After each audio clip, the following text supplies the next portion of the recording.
Bhakti-sastri class. We'll chant the Mangalacharya prayers. Om Jnana-timirandhasya Jnananjana-shalakaya Chakshurunmilitam Yena Tasmai Shri Gurave Namaha. Shri Chaitanya Manohishtam Sthapitam Yena Bhutale Swayam Rupaha Kadamahyam Tadati Swapadantikam Vandeham Shri Guru Shri-Yuta-Padakamalam Shri-Gurun Vaishnavamscha Shri-Rupam Sagdachatam Sahagana Raghunathavitam Tam Sajivam Sadavaitam Savadutam Parijana Sahitam Krishna Chaitanya Devam Shri-Radha Krishna Padal Sahagana Lalita Shri Vishakamanutamscha Nama Om Vishnupadaya Krishna Preshtaya Bhutale Srimate Bhaktivedanta Swaminiti Namine Namaste Saraswate Deve Gauravani Pracharine Nirvisesha Shunyavadi Paschatya Deshatarine Namo Mahavadanyaya Krishna Prema Pradayate Krishnaya Krishna Chaitanya Namne Gauratushe Namaha He Krishna Karuna Sindhu Dinabandho Jagatpate Gopesha Gopika Kanta Radha Kanta Mustute Tapta Kanchana Gaurangi Radhe Vrindavaneshwari Vrishabhanusute Devi Pranamami Haripriye वाञ्छाकल्पतरुभ्यश्च कृपा सिन्धुभ्य एव च पतितानां पावनेभ्यो वैष्णवेभ्यो नमो नमः जय श्री कृष्ण चैतन्य प्रभु नित्यानंद श्री अद्वैत गदाधर शिवासादि गौर भक्तवृंद हरे कृष्णा कृष्णा कृष्णा हरे हरे हरे राम राम राम हरे हरे नमोस्तुते व्यास विशाल बुद्धे फुल्लारविन्दायत पत्र नेत्रे येन त्वया भारत तैलपूर्णः प्रज्वालितो ज्ञानमय प्रदीपः प्रपन्ना परिजाताय त्वत्रवैत्रैकपाणे ज्ञानमुद्राय कृष्णाय गीतामृतदुहे नमः Hare Krishna. Welcome everyone once again to this class on Bhagavad-Gita, Bhakti-sastri. We are going to start studying today chapter number 8, Attaining the Supreme. So in the previous chapter 7, Lord Krishna introduced the subject of Bhakti to Arjuna. Bhakti was introduced and uh, he also spoke about different types of people who surrender to him and people who approach the demigods, then people who uh, worship the impersonal Brahman. In chapter 8, Krishna is going to introduce the topic of pure devotional service.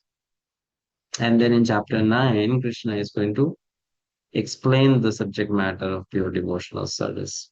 So this is how the different subjects are given in these chapters. So 7 introduces bhakti, 8 introduces pure bhakti, and 9 describes pure bhakti. When in the beginning of this 8th chapter, there are some questions asked by Arjuna based on what Lord Krishna spoke in verse 29 and 30 of chapter 7. If you remember, Lord Krishna used some technical terms in those two shlokas. So Arjuna will be inquiring about them here. that what does these terms mean. So chapter 8 begins with um, 8 questions of Arjuna. Mm. These questions are a bit technical. 8.1 Arjuna Uvacha Kim tad brahma kim adhyatmam kim karma purushottama adibhutam cha kim proktam adidaivam kim uchyate. So Arjuna is inquiring, who is saying, O my Lord, O Supreme Person, what is Brahman? What is the self? What are fruitive activities? What is this material manifestation? And what are the demigods? Please explain this to me. In Sanskrit, these terms are Brahma, Adhyatmam, Karma, Adibhutam, and Adidaivam. Uh, why Arjuna inquires about these terms? Because in Bhagavad-Gita itself, these terms are used at different places by Lord Krishna. And at all those places, the meaning of these terms are not the same. This is very interesting about Sanskrit language, that a particular word may carry different meanings based on the context. The same word may mean one thing in one shloka, and in another shloka it may mean something else.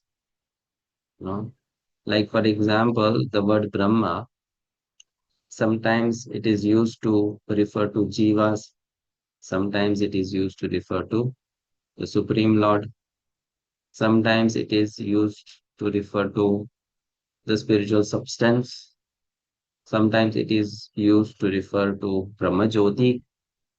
Now, in which verse, what does it mean? That remains a doubt. So Arjuna is inquiring here from Krishna, what does Brahma mean? Because so far, from verses 72 of chapter 2, you can see this two columns. They give us the number of verses in which the word Brahman is used: 2.72, 3.15, 4.24, so on, 7.29. So Arjuna is inquiring, what does this mean? And also with other terms. Arjuna was not a layman. He was quite learned. He had studied the scriptures to some extent in Gurukul. So he had heard these terms before and he wanted to clarify what exactly the meaning of these terms are. You know. So therefore he's asking Krishna. Srila Prabhupada will answer Arjuna's questions in the purport. In this chapter, Lord Krishna answers different questions from Arjuna, beginning with what is Brahman. The Lord also explains karma, fruitive activities, devotional service, and yoga principles, and devotional service in its pure form. The Srimad Bhagavatam explains that the supreme absolute truth is known as Brahman, Paramatma, and Bhagavan. In addition, the living entity, the individual soul, is also called Brahman. Arjuna also inquires about Atma, which refers to body, soul, and mind. According to the Vedic dictionary, Atma refers to the mind, soul, body, and senses also. Like Atma also has many meanings. Arjuna has addressed the Supreme Lord as Purushottama, Supreme Person, which means that he was putting these questions not simply to a friend, but to the Supreme Person, knowing him to be the Supreme Authority, able to give definitive answers. Hmm. Text 2. अधियज्ञः कथं कोत्र देहेऽस्मिन् मधुसूदन प्रयाणकाले च कथं ज्ञेयोऽसि नियतात्मभिः. Who is the Lord of sacrifice and how does he live in the body? O Madhusudana. And how can those engaged in devotional service know you at the time of death? In the previous verse, um, and also not previous verse, in the previous chapter, and also earlier, Lord Krishna has told Arjuna that one should try to keep his mind on Krishna. One should focus one's mind on Krishna. So therefore, Arjuna is inquiring here how to focus one's mind on Krishna, especially at the time of death. How to remember him at the time of death. Purport. Let's read the purport. Before we read the purport, let's look at this slide. You are already seeing the slide, I think. So, which tells us what was going on in the mind of Arjuna.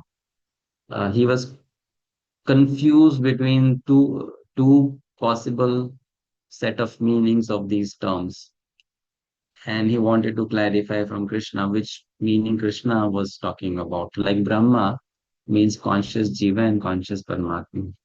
So when Krishna is speaking of Brahma here, what does he mean? Similarly, Adhyatma. So Atma means body. So Adhyatma can mean the senses, or it can mean the subtle elements. Subtle elements here refer to the Panch Mahabhut, uh, karma, ordinary day-to-day actions, or it can also mean the actions prescribed by Vedas. Then Adhibhuta can means the product of elements or the gross bodies. Like that, you know, could- is possible meanings are there. So Arjuna is asking Krishna, and Krishna will clarify this. Let's read the purport 27. Sanjay Mishra Prabhu, please read the purport. Hare Krishna Prabhuji, Dandavat Pranam. Who is the Lord of sacrifice and how does he live in the body? O Madhusudana, and how can those engaged in devotional service know you at the time of death? Purport. Lord of sacrifice may refer to either Indra or Vishnu. Vishnu is the chief of the primal demigods, including Brahma and Shiva, and Indra is the chief of the administrative demigods. Both Indra and Vishnu are worshipped by yajna performances. But here Arjun asks, who is actually the Lord of yajna, sacrifice, and how the Lord is residing within the body of the living entity?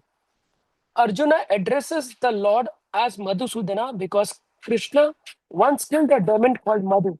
Actually, these questions, which are of the nature of doubts, should not have arisen in the mind of Arjuna because Arjuna is a Krishna conscious devotee. Therefore, these doubts are like demons.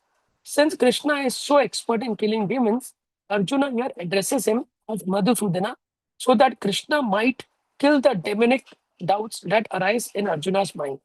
Now, the word prayana kale in this verse is very significant because whatever we do in life will be tested at the time of death. Arjuna is very anxious to know of those who are constantly engaged in Krishna consciousness. What should be their position at the final moment? At the time of death, all the bodily functions are disrupted and the mind is not in a proper condition. Those disturbed by the bodily situation, one may not be able to remember the Supreme Lord. Maharaja Kulakshekhara, a great devotee, prays, my dear Lord, just now I am quite healthy and it is better that I die immediately so that the swan of my mind can seek entrance at the stem of your lotus feet. The metaphor is used because the swan, a bird of the water, takes pleasure in digging into the lotus flowers. Its sporting proclivity is to enter the lotus flower. Maharaja Kulashekara says to the Lord, now my mind is undisturbed and I am quite healthy. If I die immediately, thinking of your lotus feet, then I'm sure that my performance of your devotional services will come perfect. But if I have to wait for my natural death, then I do not know what will happen because at the time the bodily functions will be disrupted, my throat will be choked up, and I do not know whether I'll be able to chant your name. Better let me die immediately. Arjuna questions how a person can fix his mind on Krishna's lotus feet at such a time. Hare Krishna. Thank you, Prabhu. Yes, so uh, this section, Arjuna is asking questions and Krishna is answering them. 8 questions have been asked, and the last question is the most important question: how to remember Krishna at the time of death, the final moment. Srila Prabhupada, he quotes a prayer by King Kula Shekhara. His prayer is from the book Mukund Mala Stotra. Very nice, sweet, uh, prayers are there in this book. Srila Prabhupada, he translated and gave purport to first six stotras from this book, and later on his disciples, they completed the book. It is available in iskcon bookshops. You can get it from there if you like. Very devotional prayers. So Maharaj Kulashekar was one of the Alvars, great devotees from South India. And he wrote this prayer which Srila Prabhupada very much liked. Srila Prabhupada used to chant this very often in his free times. Krishna Tvadiya Pada Pankaja Pancharanta Madhyeva Me Vishatu Manasa Rajahamsa Prana Prayan Samaye Kapavat Pittahi Kantavarodha Vidahu Smaranam Kutaste. I have added audio clip of Srila Prabhupada singing this verse for you all to listen to. Let me know if you are able to hear it.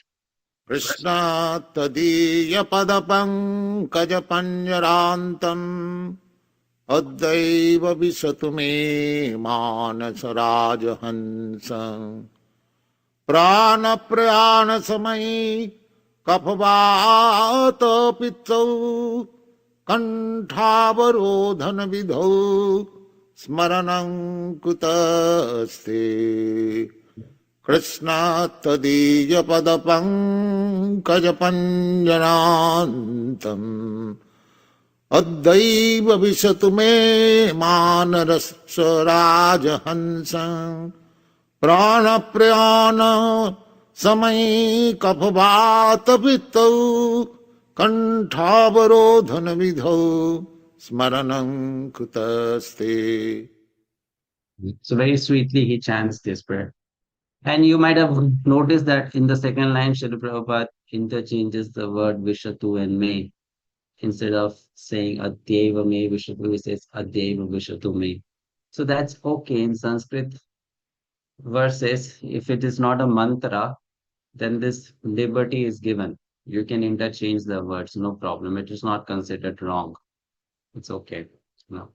Only if it's a mantra from Ishopanishad or the Vedas, which are Upanishads are also Vedas. So then it is wrong to interchange the words. But in normal scriptures, Smriti Shastra, it's okay if you interchange the words, not a big problem.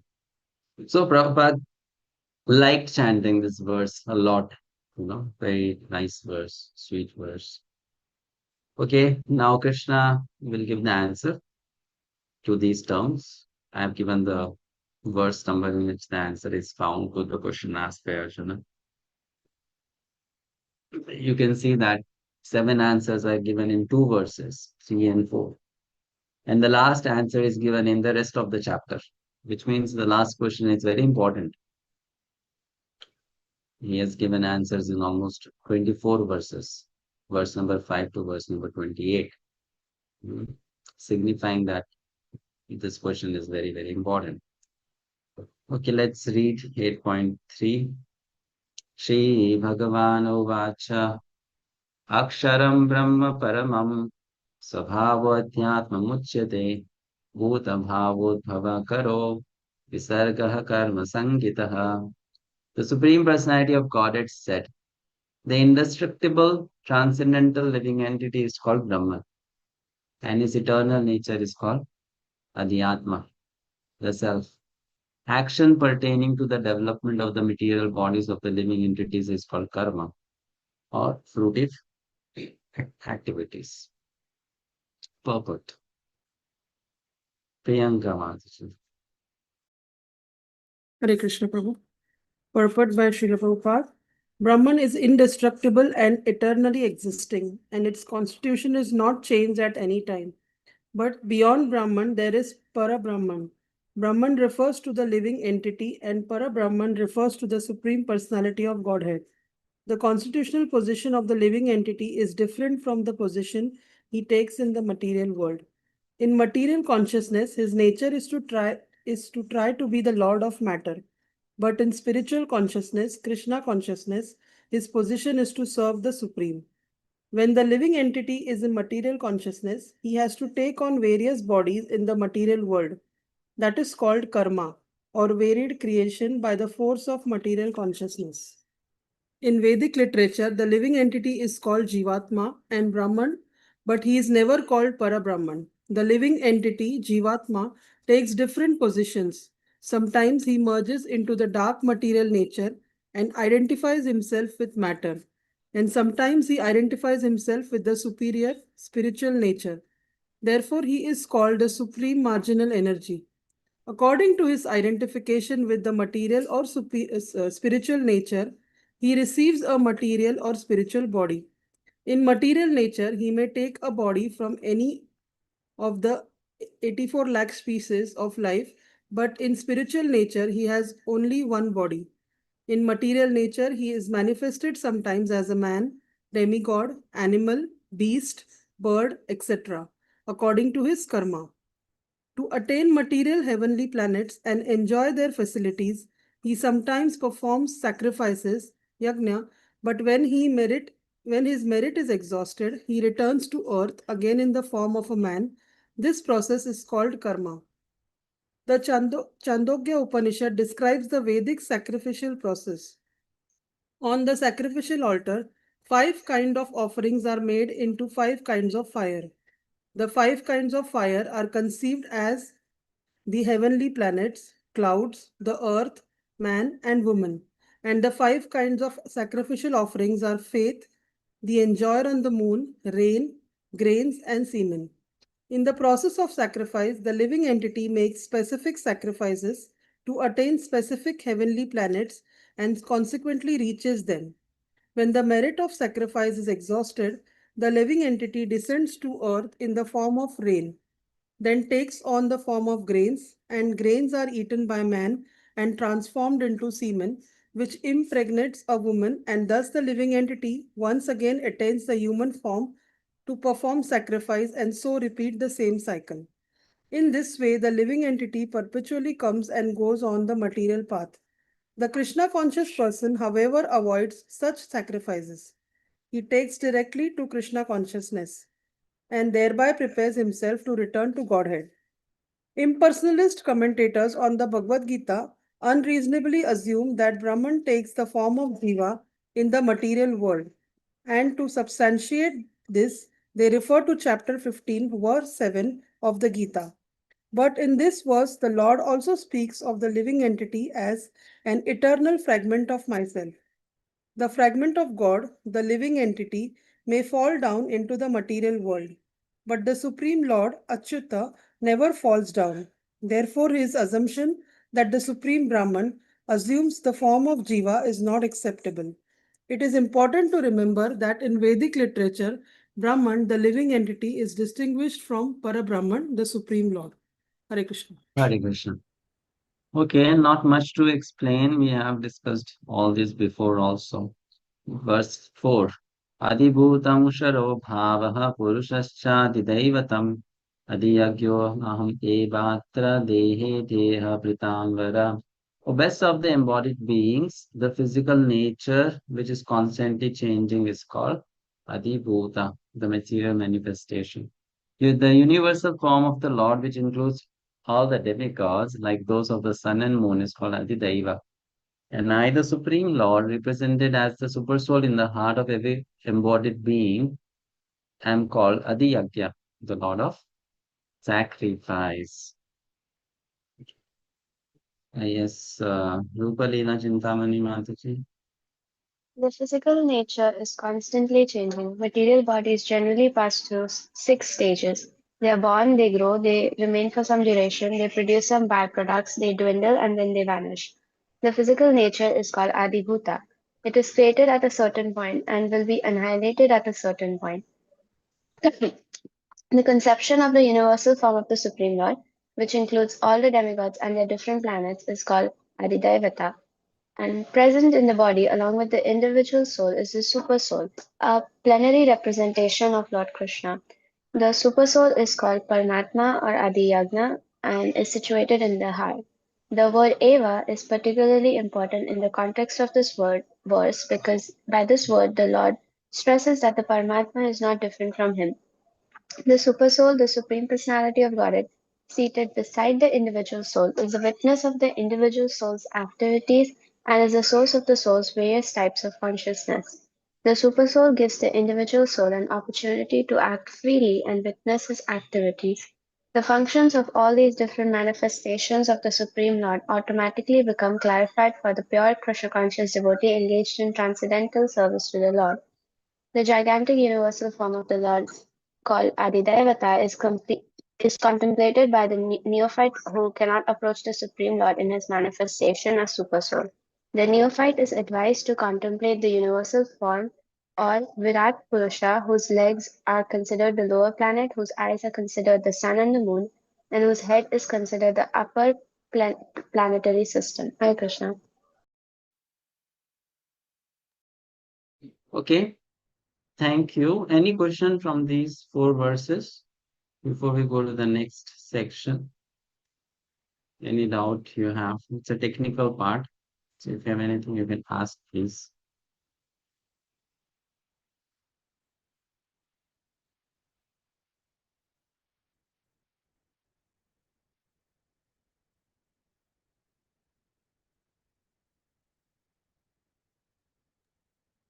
Prabhuji, I have a question. Yes, probably. Prabhuji, I mean, in this previous verses and all the verses from 8.1 to 8.4, it is mentioned that at the time of death. So, what exactly is the time of death? The last breath you take is what is the general perception. So, even at the last breath, if you're taking, because as an individual, we would not know when is the last breath. So, we need to remember Krishna at that time. So, what is the process of remembering him at the last moment?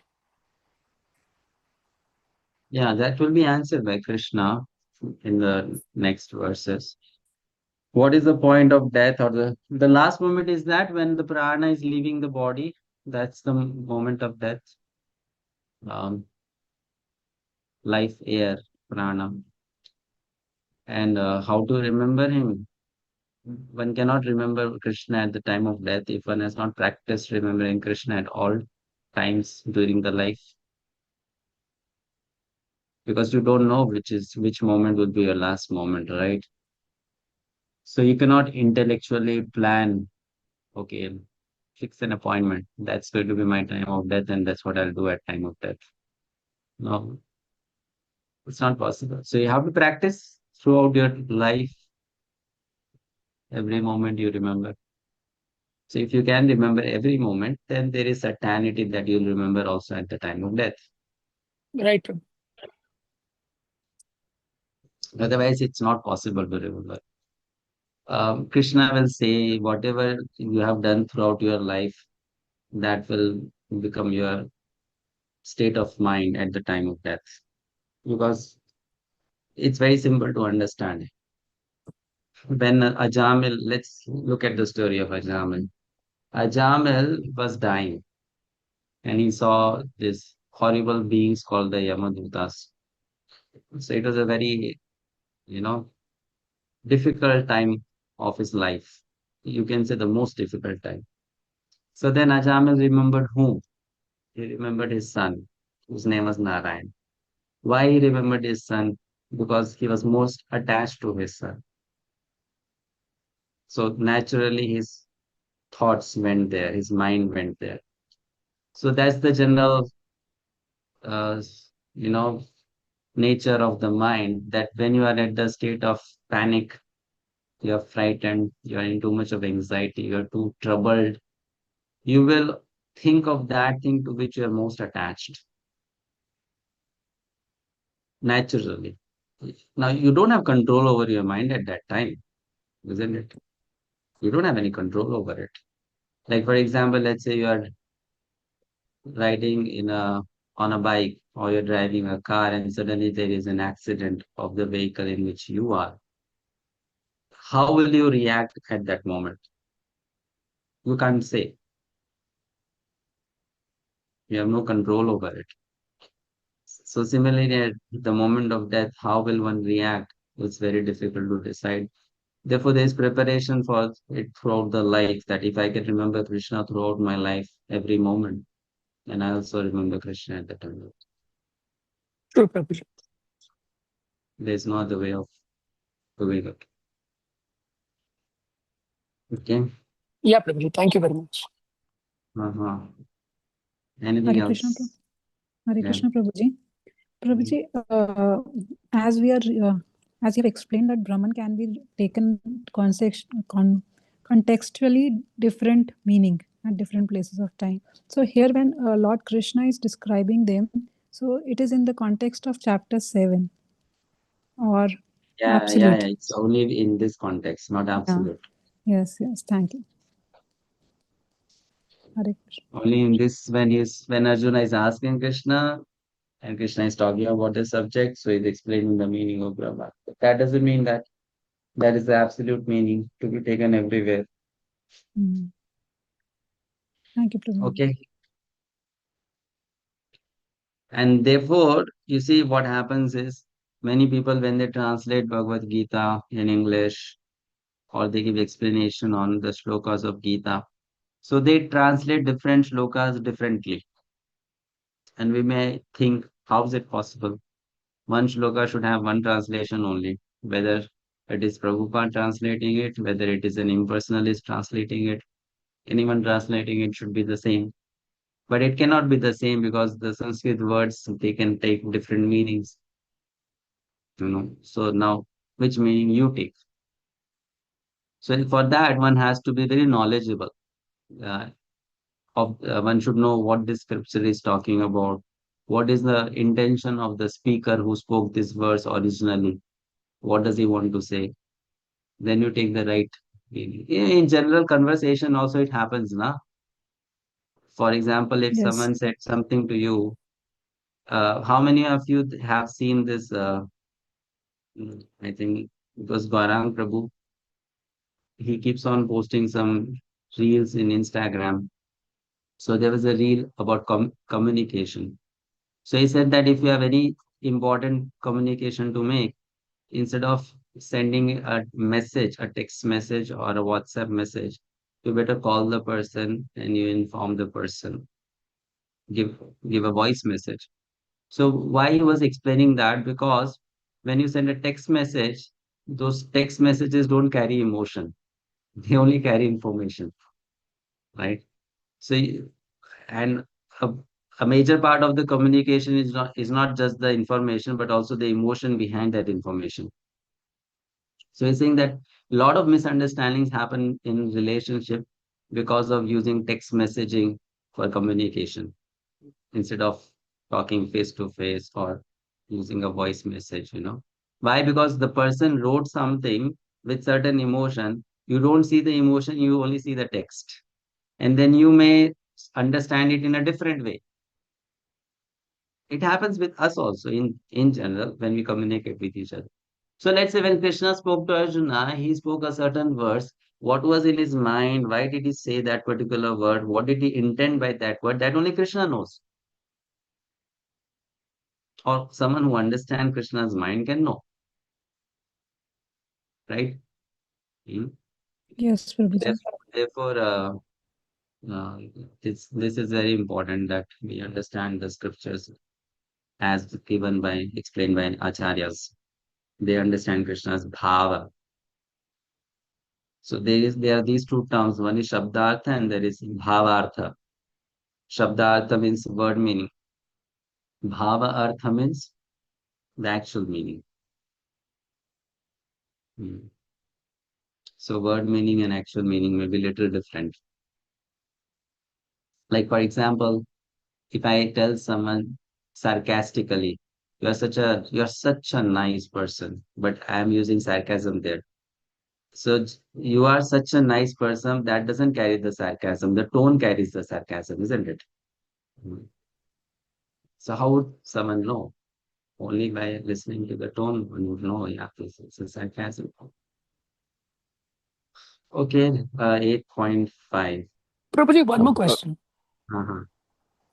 Can I, Prabhuji? Yes, Prabhu.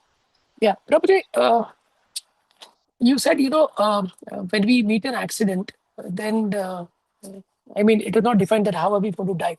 So suppose if somebody is dying and he's on a deathbed, and he's aged or he's hospitalized. So he's at least conscious that, I'm going to die. And then he can remember Krishna. But suppose if it is an accidental death, whereas he meets an accident, the car or a bike or a flight, whatever. So he doesn't know the next moment what's going to happen. So he immediately Yes. dies. So he does not get a chance to remember Krishna because it's unexpected death. Yeah. So in that case, it is explained by Srila Prabhupada. I think in the purport itself it writes about it. Because one disciple of Srila Prabhupada also asked same question to Prabhupada. His Holiness Tamal Krishna Maharaj.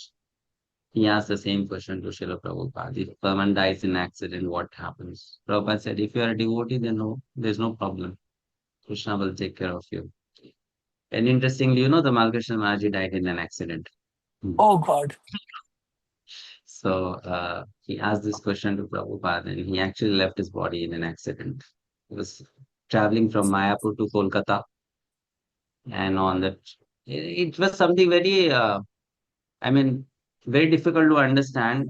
There was a very old tree, and suddenly, what happened to the driver? He just banged the car on the tree, and they left. All of them, they died in the car. So he also left his body in an accident. Very interestingly, there was not even a single scratch on his body, though the car was completely smashed. Not even a single scratch on his body. So it's possible, but Krishna says it's okay if something like that happens.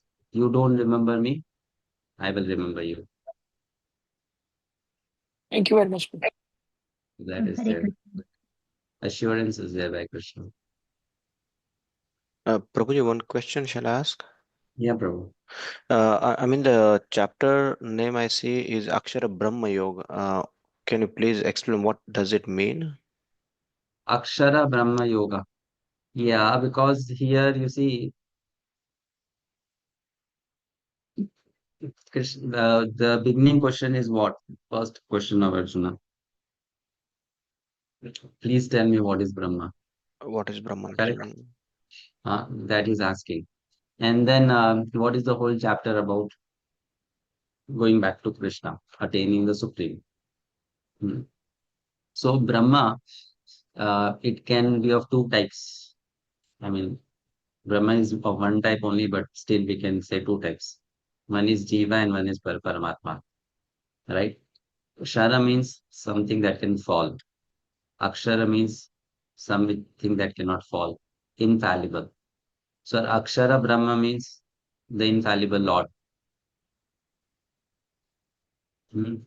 Hmm. The Brahma that doesn't fall. And who is that? The Lord, he doesn't fall. His name is Achyuta. He doesn't fall. So Akshara Brahma means the infallible Lord. And yoga means the knowledge to attain Union. him. Attain him. Therefore, Prabhupada translates attaining the Supreme.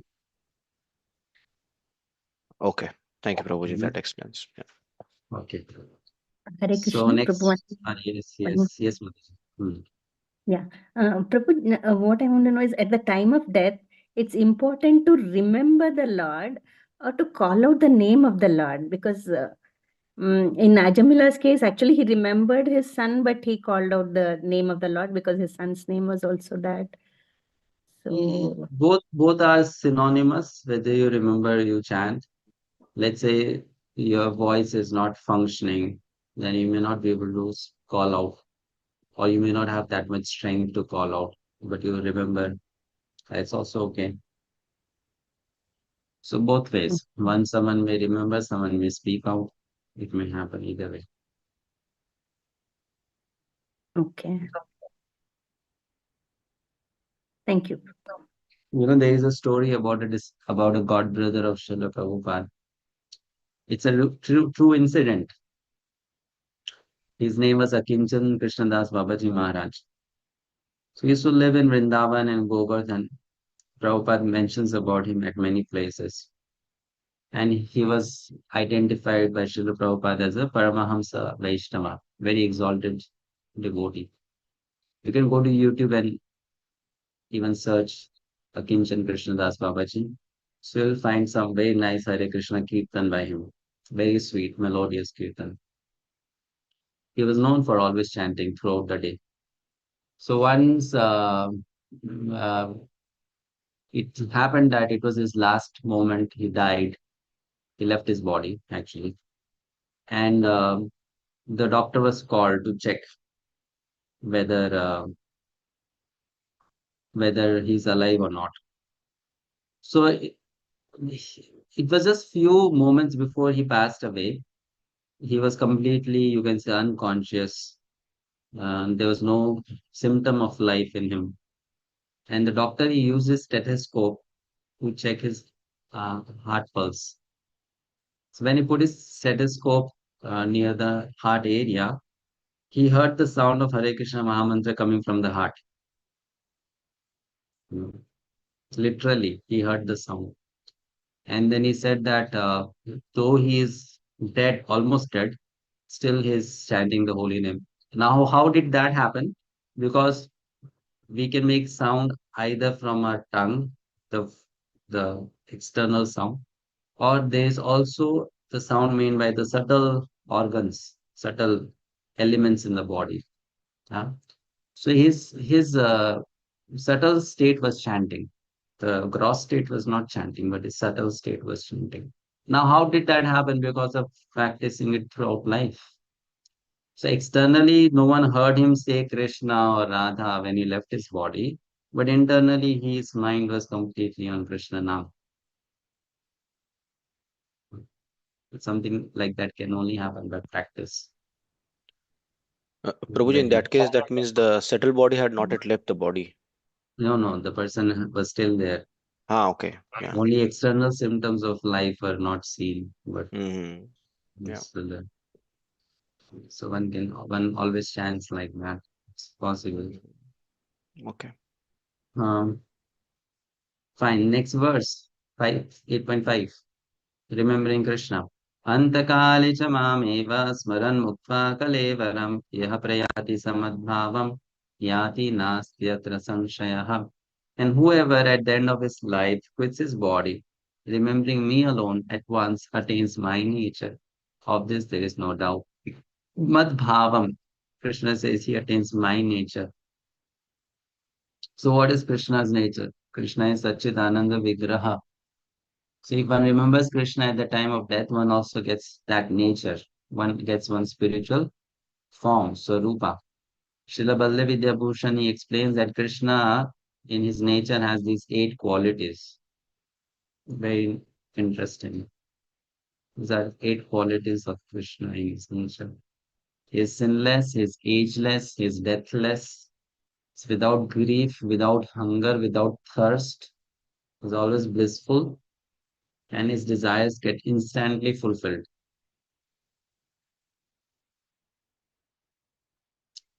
Okay, these are the 8 qualities of Krishna. So if I remember, you remember, we remember Krishna at the time of death, what will happen? We will also get these 8 qualities.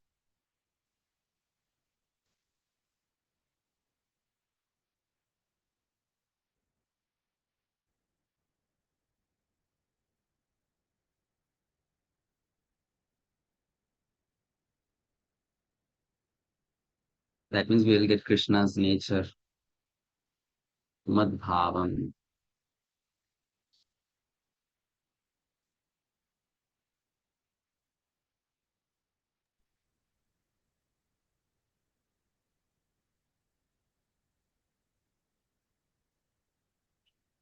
Prabhuji, may I ask you a question?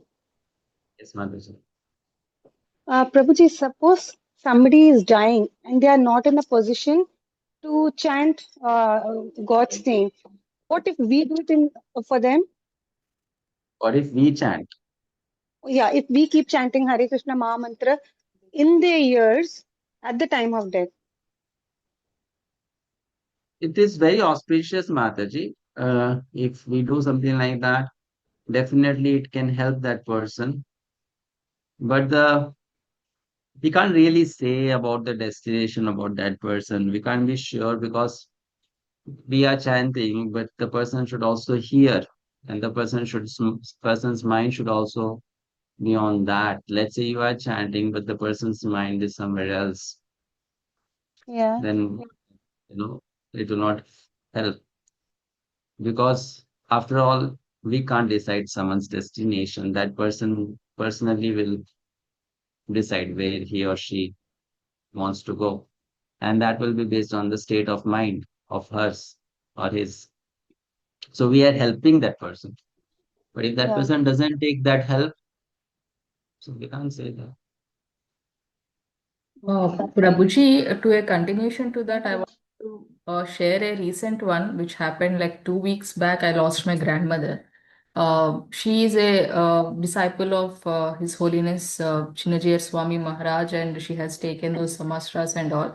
So, yeah, she got a heart stroke early morning, not early morning, around 8:30, which was she was totally walking. She's 85 plus, but she's walking. She has done all her pujas, everything. But when she got stroke, she didn't inform us. She went. She understood. She went, sat outside, keeping her hand on the chest and chanting Narayana, Narayana. When we saw, we took her to the hospital. She was talking. She's conscious only. She was talking, and one of my cousin is only cardiologist, so we took her there. Then she scolded her because she also is a granddaughter to her, and she is like, now that Narayana has taking me, why are you trying to increase my lifespan? That is not correct, she told. Okay. But they did something, and yeah, that night she was there. She was in pain, but she's not talking to any one of us.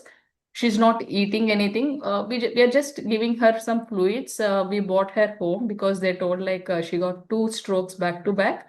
So hopeless. So we brought her home. And then she was continuously saying Narayana. Apart from that, she's not talking to anyone. But when her devotees, her batch of devotees from our village who came, greeted them like Jai Sriman Narayana and all. Then she spoke to them, and after that, again, she was chanting Narayana. So, my question is like, before 2 hours, she, has taken her last breath. Till then, she was conscious because when we were asking something to eat, she's just saying nothing. She's showing her hand. She's not talking to us. She's just saying Narayana, Narayana. That's it. So, but so before 2 hours, there is no movement. She just closed her eyes and only taking breath through mouth. So at that time, I had kept this Hare Krishna Maha Mantra near her bed.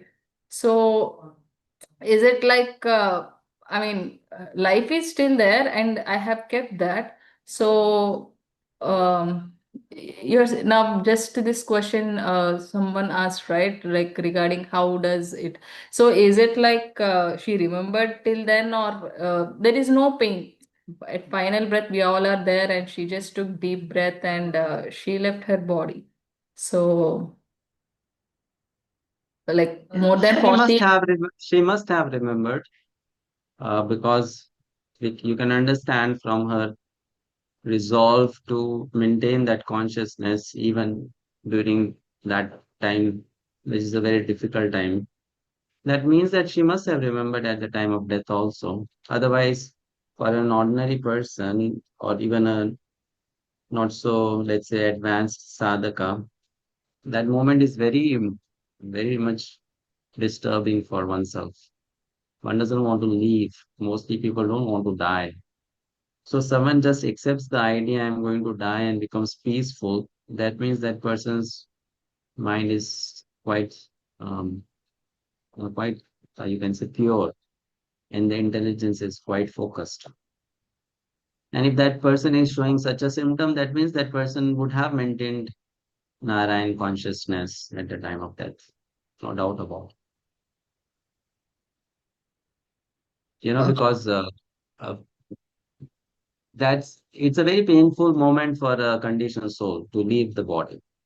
If one has accepting the fact that I'm going to die soon and is peaceful, that means that person's mind is quite clean, pure, and intelligence is quite focused. But Not before that last 2 hours, she's not consciousness. I mean, there no is no. problem. That's okay. No, that's not an important thing. She's not conscious. That's fine. It's just that the symptoms of life are withdrawn from the external body. That's okay.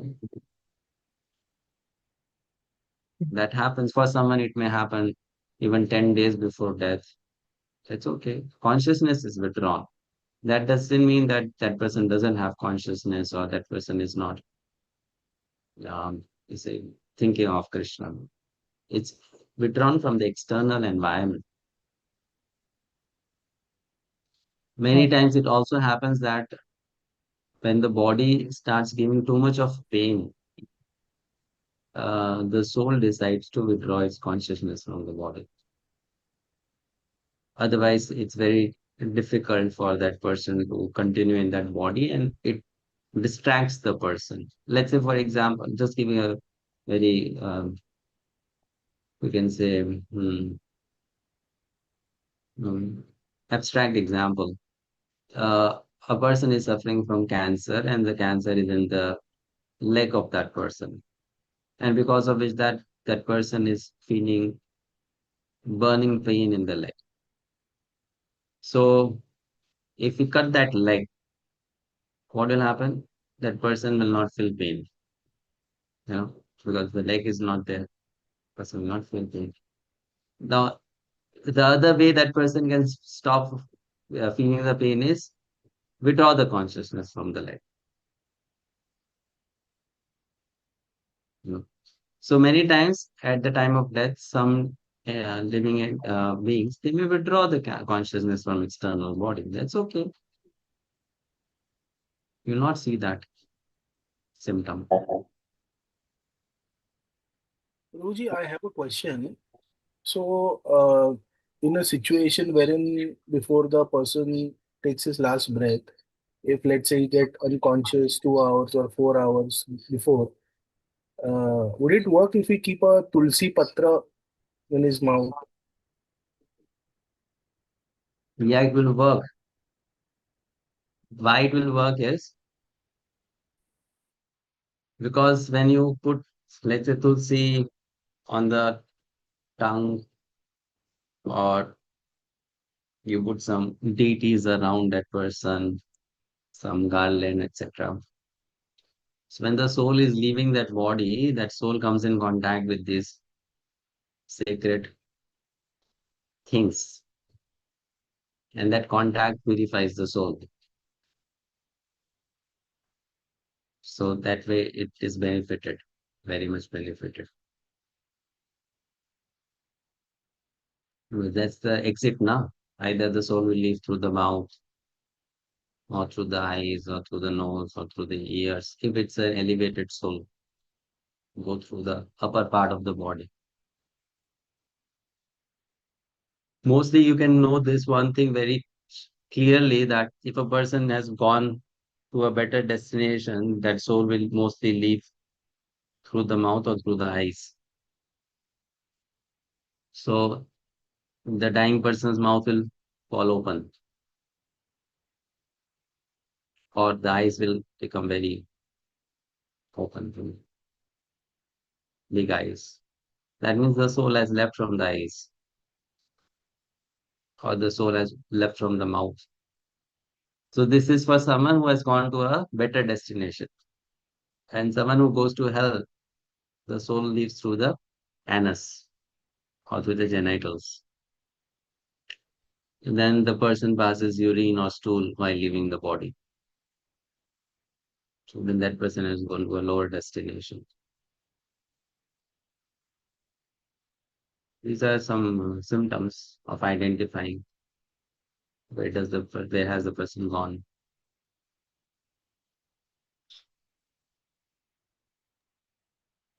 Prabhu, you said, if tulsi is placed in the mouth and if the person is leaving, the soul is leaving through the eyes or something, but still it does help. It will help you. I mean, it is in the proximity, no? It will help. Okay. Because tulsi is around you, so it will help. The soul will benefit it. Hare Krishna Prabhuji, one question. Slightly changing the topic here. It is written, it's like one who thinks about remembering me and he'll attain my nature. And in the slide you have mentioned like about 8 qualities. Why only those 8, Prabhuji? Krishna has many more, right? Krishna cannot give you every quality, no? Yeah. Krishna has many qualities, but we can't become Krishna. So Krishna makes you spiritual, but Krishna can't make you Krishna.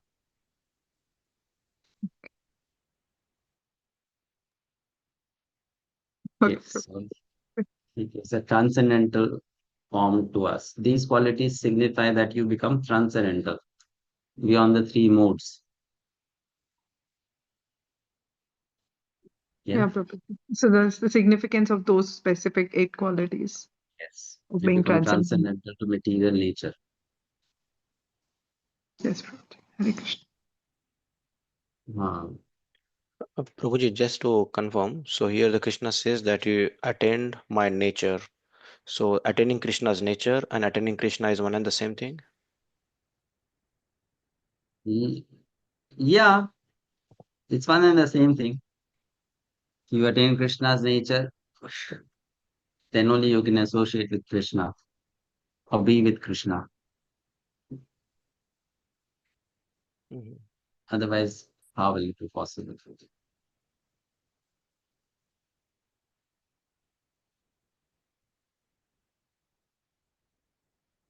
So one has to have that nature, no? If one doesn't have that nature, then there will not be any interaction, any association, any exchange.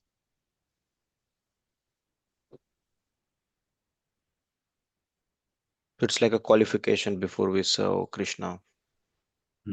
Yes, qualification to serve Krishna. If I am, let's say, a parrot, I cannot talk to a dog. I can only speak to a parrot because we have some similarity. So similarly, if I want to relate with Krishna, I should have similarity with Krishna. Not possible, no? So that makes us similar in one sense. We are transcendental also. Krishna is transcendental.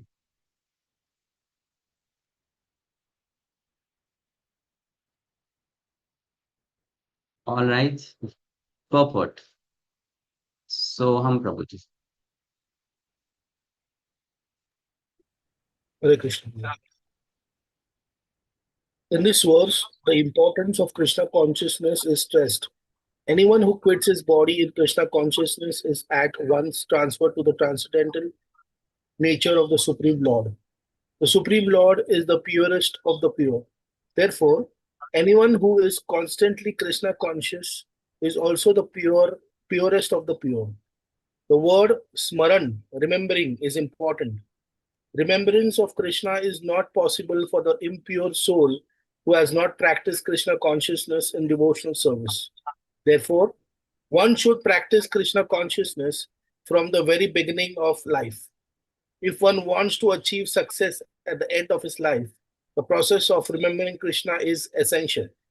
Therefore, one should constantly, incessantly chant the Mahamantra. Hare Krishna, Hare Krishna, Krishna Krishna, Hare Hare, Hare Rama, Rama Rama, Hare Hare. Lord Chaitanya has advised that one be as tolerant as a tree. Taror iva sahishuna.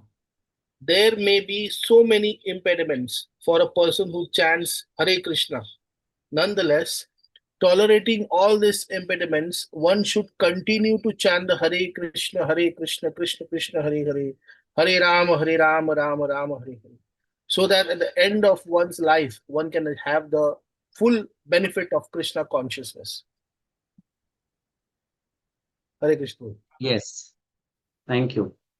So you will notice something very interesting in these four verses, 5, 6, 7, and 8. In the purport, something quite unusual compared to what Prabhupada has given in his previous purports. So if you have been quite attentive in studying the purports by Srila Prabhupada in Bhagavad-Gita, you'll notice that thing in verse 5, 6, 7, 8, the purport. So please be a little attentive. After we read verse 8, I'll ask you, what is that thing that you notice in these purports? So Krishna says one should remember him at the time of death. In that way, one will surely come back to him. But that is not just applicable to Krishna alone. Whatever one remembers at the time of death, that's what one gets in the next life. It's a general principle, you know. Uh, so then Krishna gives that general principle in the next verse, 8.6. It says, Yam yam vapi smaran bhavam tyajati ante kalevaram tam tab evaiti kaunteya sadatad bhava bhavitaha. Whatever state of being one remembers when he quits his body, O son of Kunti, that state he will attain without fail. So that state he will attain without fail. General principle. And how will one develop that state of mind at the time of death?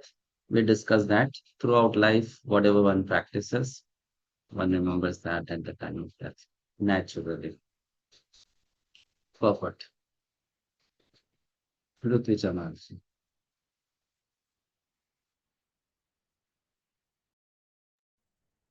The process of changing one's nature at the critical moment of death is here explained. A person who at the end of his life quits his body thinking of Krishna attains the transcendental nature of the Supreme Lord, but it is not true that a person who thinks of something other than Krishna attains the transcendental state. This is a point we should note very carefully. How can one die in the proper state of mind? Maharaja Bharata, although a great personality, thought of a deer at the end of his life, and so in his next life he was transferred into the body of deer. Although as a deer he remembered his past activities, he had to accept that animal body. Of course, one's thoughts during the course of one's life accumulate to influence one's thoughts at the moment of death. So this life creates one's next life. If in one's present life one lives in the mode of goodness and always thinks of Krishna, it is possible for one to remember Krishna at the end of one's life. This will help one be transferred to the transcendental nature of Krishna. If one is transcendentally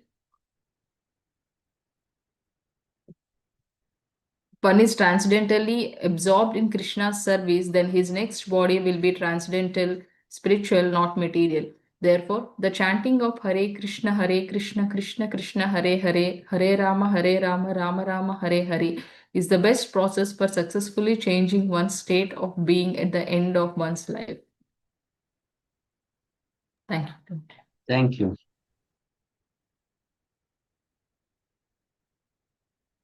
Next. Now it's difficult to remember Krishna at all moments, and therefore Krishna says you need to practice about it. And what is the process? While we do our daily activities, we have to cultivate this remembrance. Not that we have to just sit at one place and then remember Krishna. No. While we are doing everything we are doing. Tasmat sarveshu kaleshu mamanusmara yudhyacha mai arpita mano buddhir mamiveshyasya samshayaha. So, Krishna is making it very clear to Arjuna. You don't have to sit in meditation on me. You do your things daily, whatever you're supposed to do, your duties, your activities, whatever you're pursuing in life, you do that. But then you also remember me. Arjuna was supposed to fight. But Krishna is telling you, remember me while fighting. Mam anusmara yudhyacha. It's very important. Sarveshu kaleshu, at all times. At all times. And then, very interestingly, Krishna is giving us an order. He's saying, Mam anusmara yudhya. So first he's telling you remember me. And then he's telling you fight.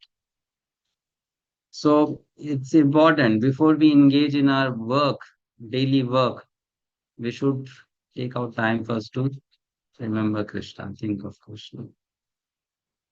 Srila Prabhupada also gave this formula that you do your morning sadhana, in the daytime you do your work, then at night again you do some sadhana, then you go to bed. So we have to begin our day by remembering Krishna. Going to Mangalarti or doing puja at home, chanting our japa, listening to some class, doing some reading. In this way, we cultivate remembrance of Krishna. And then you work, you do your household work, professional job, studies, whatever, seva at the temple, etc. So this is something told by Krishna to Arjuna. Mam anusmara, first you remember me, then yudhyacha. Hmm? And our acharyas explain that those who are more advanced, they follow this practice. Before they begin anything, they will remember Krishna. While they are doing something, they will remember Krishna. And when that thing is completed, they will offer it to Krishna. Like even during chanting, when we begin our chanting, first of all, we offer some prayers. And then while we are chanting, we are conscious that we are thinking of Krishna. And after the chanting is completed, then again we offer the chanting to Krishna. So this is something which has to be cultivated by practice. And it's not impossible, it is possible. Like let's say you're going to the kitchen to make bhoga. So while you enter into the kitchen, you pray to Krishna, let me do this seva in a very Krishna conscious manner for you, devotional manner. And while you're cooking, you try to be Krishna conscious. While you're offering, you're trying to be Krishna conscious. And then when that bhoga is transformed into prasadam, while honoring it also, you're thanking Krishna for prasadam. So before doing something, while doing that thing, after completing that thing, being Krishna conscious. Mam anusmara, yudhya cha. Now, why Krishna is telling us that you should do the practice of remembering me while you are doing your daily activities? Because it is difficult to do so. While you are busy, definitely your mind is going to be distracted by so many things. What you are doing, your mind will be absorbed in that thing. So how will you cultivate remembrance of Krishna?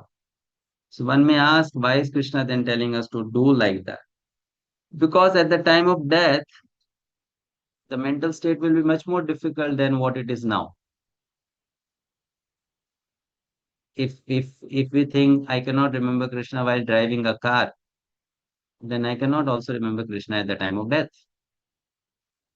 If I cannot remember Krishna while, let's say, I'm a fighter or a warrior and I'm shooting people down with a gun, and I cannot remember Krishna, then I can also not remember Krishna at the time of death, because death is very, very difficult time for the living entity. So if you are not prepared to remember Krishna during tough times in life, how can you remember Krishna at the most tough time of life, which is death? Not possible. Therefore, he's saying you cultivate this practice. You remember Krishna at every moment while you do everything. This is difficult, but this is needed. Very much needed. Okay. Therefore, Arjuna, you should always think of me uh, in the form of Krishna, and at the same time carry out your prescribed duty of fighting with your activities dedicated to me, and your mind and intelligence fixed on me. You will attain me without doubt.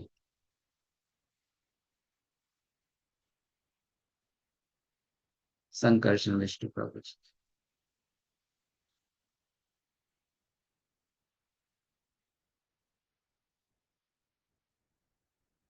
Unmute yourself. Can't unmute. Done. Uh, Papa, the instruction of Arjun is very important for all men engaged in material activities. The Lord does not say that one should give up his prescribed duties or engagements. One can continue them and at the same time think of Krishna by chanting Hare Krishna. This will free 3-1 from material contamination. I think network problem.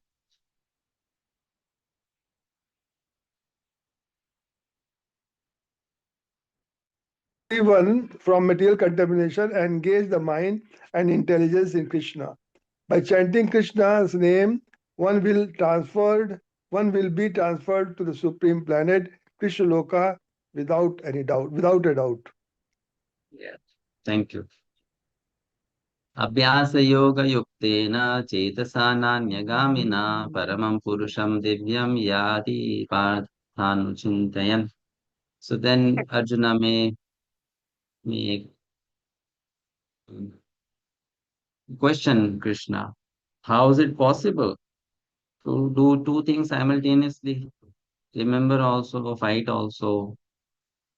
So Krishna says, Abhyasa, practice. Abhyasa yoga yuktena, you have to practice it, Arjuna. Chetasa na anyagamina. And what is that practice? Don't allow your chetana to go anywhere else. Na anyagamina. Anyagamina means it doesn't go anywhere else. Anyagamina. It doesn't go. You don't allow it to go. So if it goes, you bring it back. That's what the practice is. Don't let the mind go here and there. Na anyagamina. Right? So abhyasa yoga yuktena. We always remember Krishna and we always work for his pleasure. That is what is required. And if we get distracted, we bring our mind back upon Krishna. Fine. So he who meditates on me as the Supreme Personality of Godhead, his mind constantly engaged in remembering me, undeviated from the path, he, Upartha, is sure to reach me. Tulasi Mataji. Hare Krishna Prabhu, pranams. Purport. In this verse, Lord Krishna stresses the importance of remembering him. One's memory of Krishna is revived by chanting the Mahamantra Hare Krishna. By this practice of chanting and hearing the sound vibration of the Supreme Lord, one's ears, tongue, and mind are engaged. This mystic meditation is very easy to practice, and it helps one to attain the Supreme Lord. Purusha means enjoyer. Although living entities belong to the marginal energy of the Supreme Lord, they are in material contamination. They think themselves enjoyers, but they are not the Supreme Enjoyer.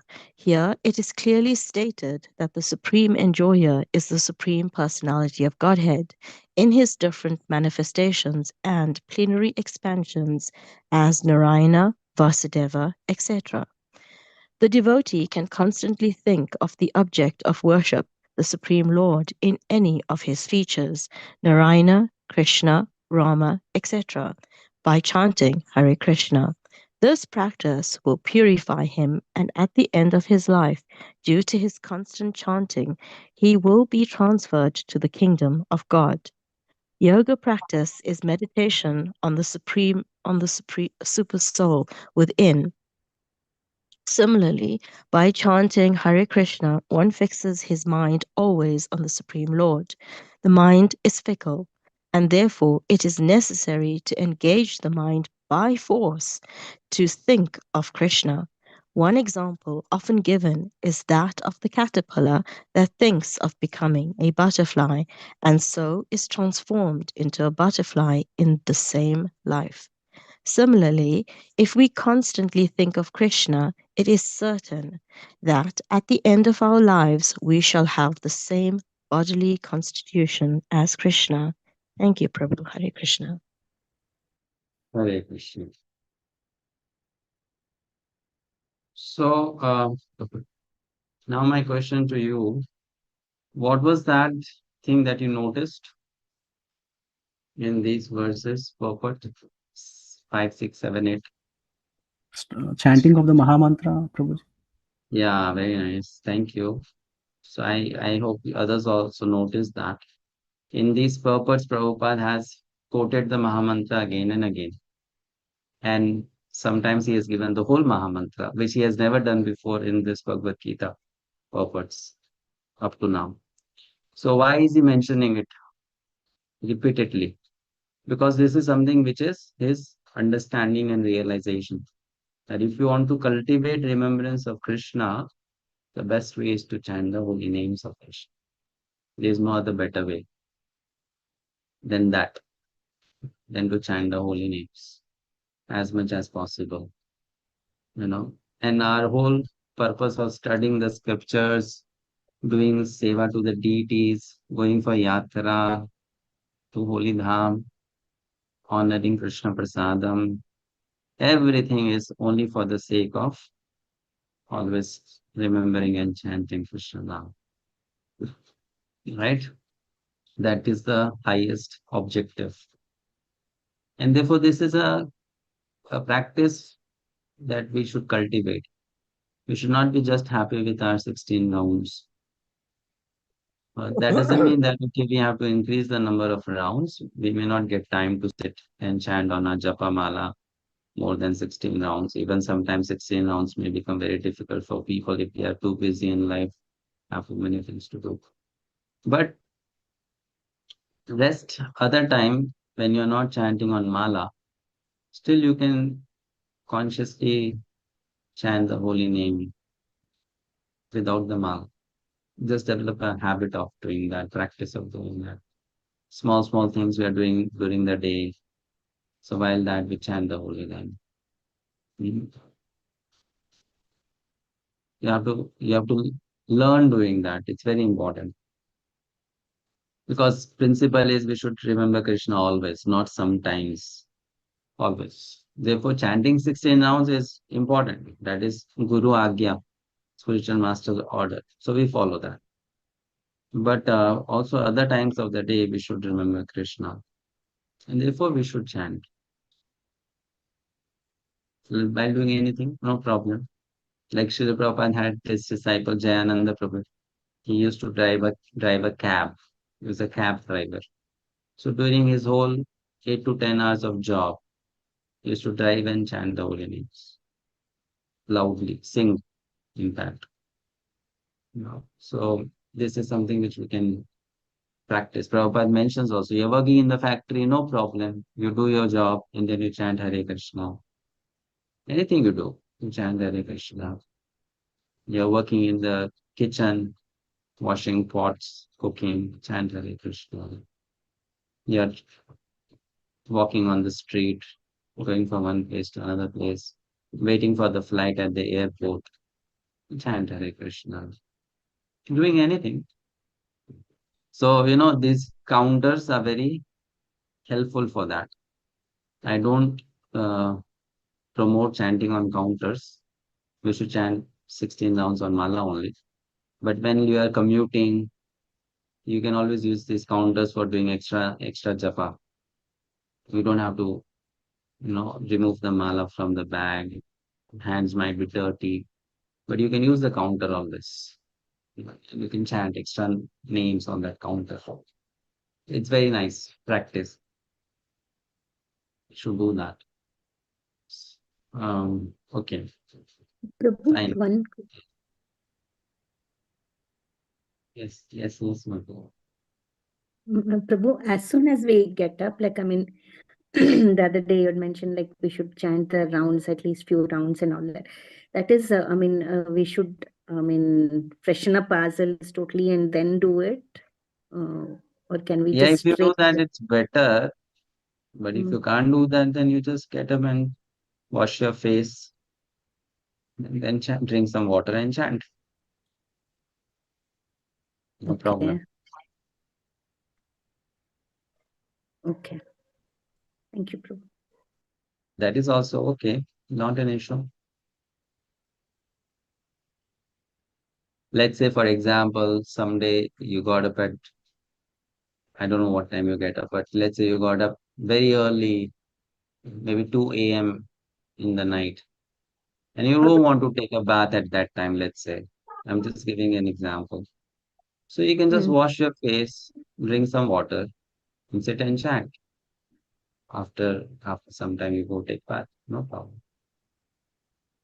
Okay. Not an issue. But you should try this. I mean, this early morning chanting is very nice. For that, you of course have to sleep little early at night. You can't sleep at 11 o'clock, 12 o'clock, and then get up so early. But if you can sleep by 10, 9:30, then you try to get up by 3, 2:33 if possible. And then you chant. It's very nice chanting at that time. You will realize that that chanting is of a different quality. Prabhu, just one thing. I mean, as soon as we get up, that is a time when the subconscious is very active.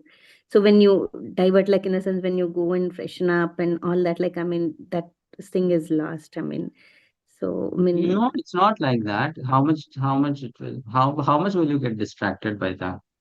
And while you are doing your uh, activity of taking a bath, getting fresh, you can still chant the holy names, no, in your mind or verbally. okay.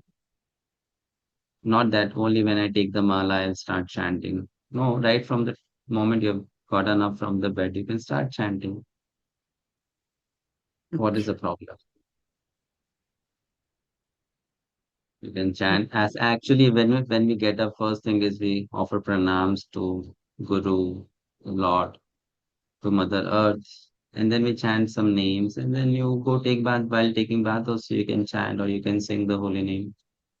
It's very nice actually to sing the names because singing is done with more emotion than chanting. So Yes. you should sing the holy name, and it is good for everyone. Even if you are a very bad singer, no problem. You sing to yourself, but you sing the holy name. Don't just chant the holy name. Because chanting can be done without emotions, but you can't sing without emotions. Not possible. Yes, Prabhu. Mhm.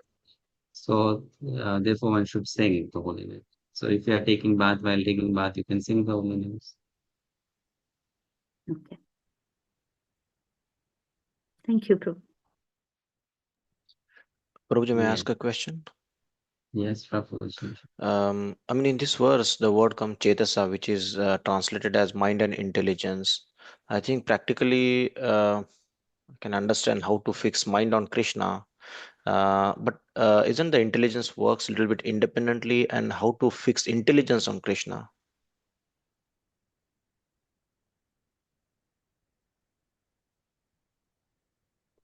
Intelligence is fixed on Krishna by two means. One is the instructions of Krishna, and second, making Krishna the goal. So, in these two ways, you fix the intelligence on Krishna. What Krishna says, our intelligence should be fixed on that,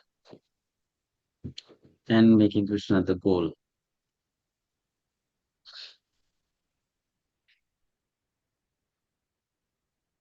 Which means what? When we make a decision, our decision should be based on Krishna's instructions. Then your intelligence is fixed on Krishna.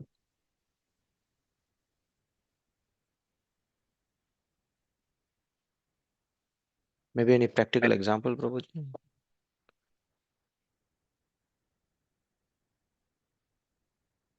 They will work together, the mind and intelligence. So when the mind says, let's say, I don't want to remember Krishna at this moment, I want to do something else.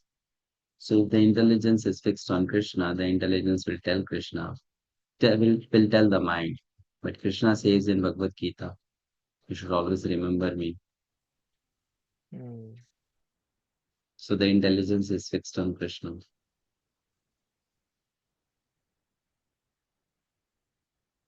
And we have to first fix our intelligence only on Krishna. Then the mind can become fixed.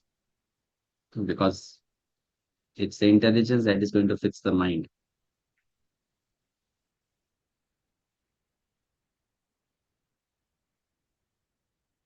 So the mind and intelligence fixed on Krishna.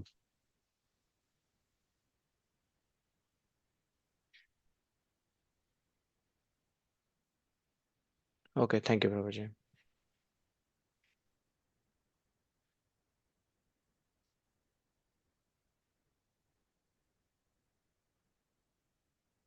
All right. No other question? So we go to next verse, 9. Krishna now changes the subject a bit. Uh, too much of Bhoga and Aishwarya are not allowed to fix intelligence. Yes, the intelligence gets diverted and therefore we should not be distracted by those things.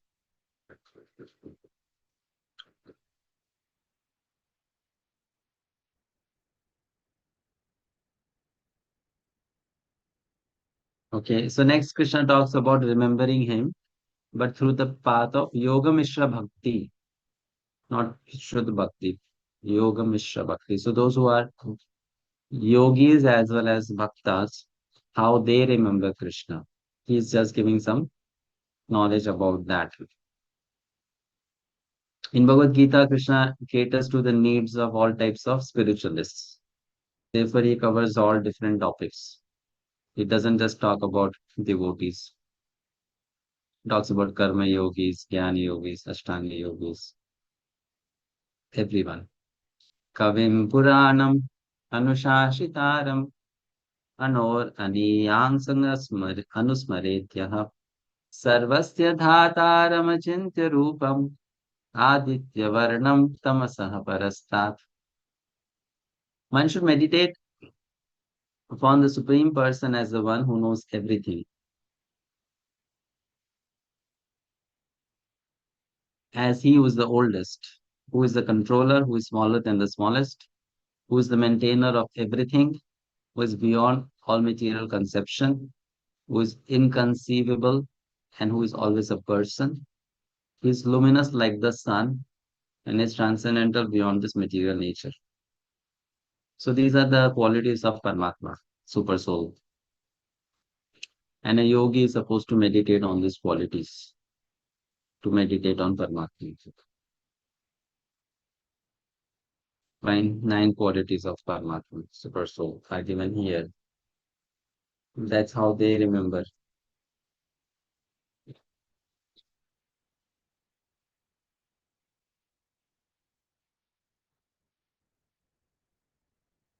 Purport in Vardayani mantra. Hare Krishna Prabhuji. The process of thinking of the Supreme is mentioned in this verse. The foremost point is that he is not impersonal or void. One cannot meditate on something impersonal or void. That is very difficult. The process of thinking of Krishna, however, is very easy and is factually stated herein. First of all, the Lord is Purusha or a person. We think of the person Ram and the person Krishna.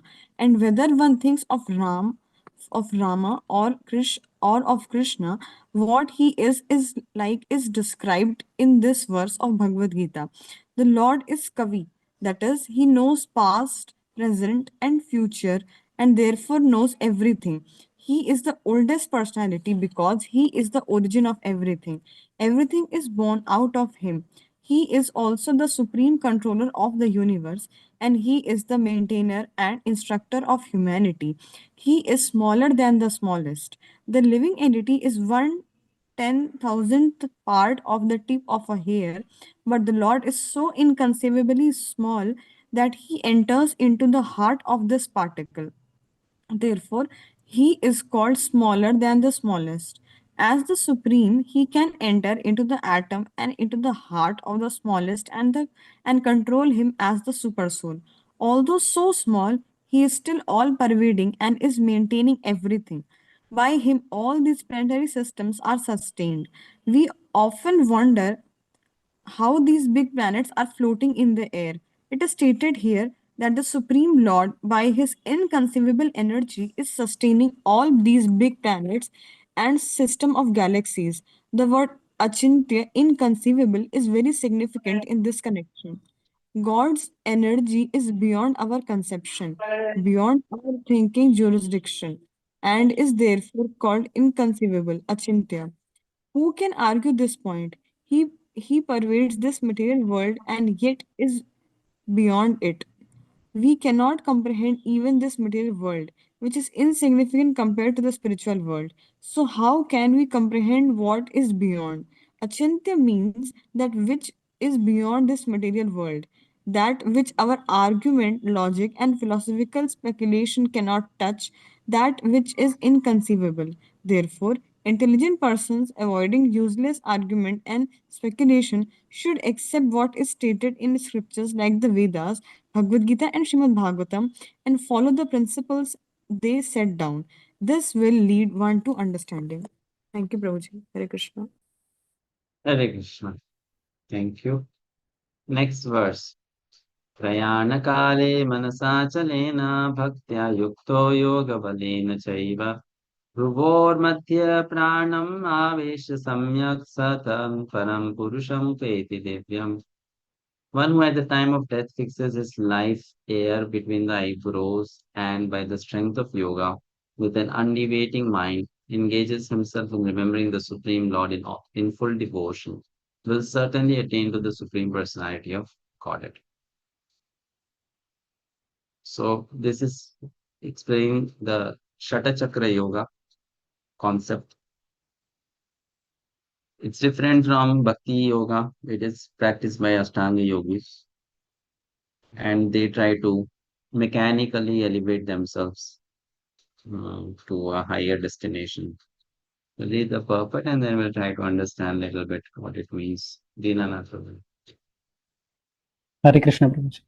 In this verse, it is clearly stated that at the time of death, the mind must be fixed in the devotion to the Supreme Personality of Godhead. For those practiced in yoga, it is recommended that they raise the life force between the eyebrows to the Agnya chakra. The practice of such chakra yoga involving meditation on the six chakras is suggested here. A pure devotee does not practice such yoga, but because he is always engaged in Krishna consciousness, at death he can remember the Supreme Personality of Godhead by his grace. This is explained in verse 14. The particular use of the word yoga bhalena is significant in this verse because without practice of yoga, whether Satchakra yoga or Bhakti yoga, one cannot come to this transcendental state of being at the time of death. One cannot suddenly remember the Supreme Lord at death. One must have practiced some yoga system, especially the system of Bhakti yoga. Since one's mind at death is very disturbed, one should practice transcendence through yoga during one's life. Thank you, Prabhuji. Hare Krishna. So what is this Shata Chakra Yoga? You must have heard about it previously. They say that we have these six chakras in the body. These chakras are centers of energy, right? And starting with Mooladhara chakra. So our prana is situated in this, you can say, energy poles or energy centers, depending on our consciousness. So this yogi, what he does is he tries to uplift the prana or the consciousness from a lower chakra to a higher chakra. And it is all done by the practice of pranayama. Therefore, it's a very mechanical process. It's not done by bhakti. It's done by controlling the air, the breath. And what they try to do is they try to uplift the prana to the highest chakra, which is Agnya chakra. And then finally, at the time of death, when they want to leave the body and go to the next destination, they take their prana to Sahasrara, the crown chakra, which is also called Brahma Randhara, on the top of the skull. And from there they depart, they leave. The soul goes out. So Srila Prabhupada explains that this is very difficult. Of course, we can understand it's going to be very difficult. You need many, many thousands of years of practice to be able to do something like that. We have this small part in our skull, soft part on the top of the skull. It's called Brahma Randhara. You might not feel the softness now because it has become hard, but still there's a very small spot. There's no skull there actually. It's a hole in the skull. You only have a skin on top of it, So it's very much visibly seen in a small baby. When a baby is born, Often you will note that your grandparents will tell you, don't touch this part of the head, skull, because there is, there's no, there's no bone there. If you happen to pierce it, then there'll be an impression in the skull of the baby. And in some babies, you also see some pulsation there at that part of the skull. So that's for Brahmarandhara. There is no bone there. It's only skin. So you can say that there's a hole there. So this yogi, what he does, he ejects the soul out of that hole in the skull and goes to the higher destination. Very difficult process. Very, very difficult process. Vishal Chakra Yoga. Next. Yad aksharamedvido vadanti vishanti yad yatayo vitaragaha. Yadichanto brahmacharyam charanti tatte padam sangrahena prapakshe. Persons who are learned in the Vedas, who utter Omkara, and who are great sages in the renounced order, enter into Brahman. So the qualifications for following this process are given here. You should be learned in the Vedas first. Second, you should be always chanting Omkar. You should be renounced, means only a sannyasi can do these things. One should practice brahmacharya. I shall now briefly explain to you this process by which one may attain salvation. So you can see it's limited to very few people on this planet to follow this process and attain success by it. It's not for everyone. Yes, purport. Someone please read the purport. Hare Krishna Prabhuji, may I? Yeah. Purport. Lord Sri Krishna has recommended to Arjuna the practice of Shat Chakra Yoga, in which one places the air of life between the eyebrows. Taking it for granted that Arjuna might not know how to practice Shat Chakra Yoga, the Lord explains the process in the following verses. The Lord says that the Brahman, although one without a second, has various manifestation and features. Especially for the impersonalist, the Akshara or Omkara, the syllable Om is identical with Brahman. Krishna here explains the impersonal Brahman into which the renounced order of sages enter. In the Vedic system of knowledge, students from the very beginning are taught to vibrate Om and learn of the ultimate impersonal Brahman by living with the spiritual master in complete celibacy. In this way, they realize two of Brahman's feature. This practice is very essential for the student's advancement in spiritual life. But at the moment, such brahmachari, unmarried celibate, life is not at all possible. The social construction of the world has changed so much that there is no possibility of once practicing celibacy from the beginning of student life.